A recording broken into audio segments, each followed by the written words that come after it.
L-eks-Prim Ministru Joseph Muscat qed jgħid li kien hemm interessi moħbija illi rrovinaw id-dil tal-isptarijiet iżda fl-opinjoni pubblika dan id-dil kien imċappas bil-korruzzjoni sa mill-bidu nett. Tant li anke l-qorti ikkundannat il-ftehim li sar mill-Gvern Laburista u qalet illi kien hemm kollużjoni ħadma sa minn qabel ġie ffirmat il-ftehim.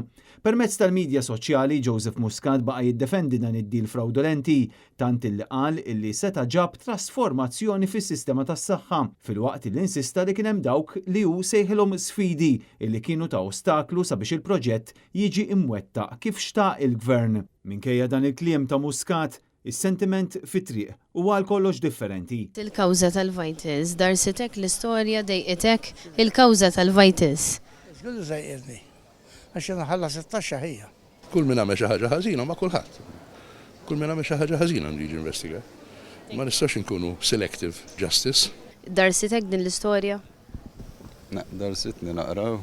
Alla ħares kienu n-nazzjonalisti f'dil pożizzjoni għax kieku mhux il-Gvern waqqgħu Kastilja. Intant wara d-deċiżjoni li ngħatat mill-qorti nhar it-tnejn li għadda l-kumpanija Stewart spiċċat twaħħal fil-Gvern ta' Roberta Bela fejn fi stqarrija ntqal li l-frodi sar b'konfoffa bejn il-Gvern u l-kumpanija Vitals. Dan ifisser li issa anke Stewart Healthcare qed tfarfar fuq Roberta Bela u ddawwar il-kanuni fuq il-Gvern. Stewart qed jinsistu li huma l-vittmi u qed jgħidu li l-miri kienu diġà mhux qed jintlaħqu meta ħadu f'idejhom id-dil tal-isptarijiet.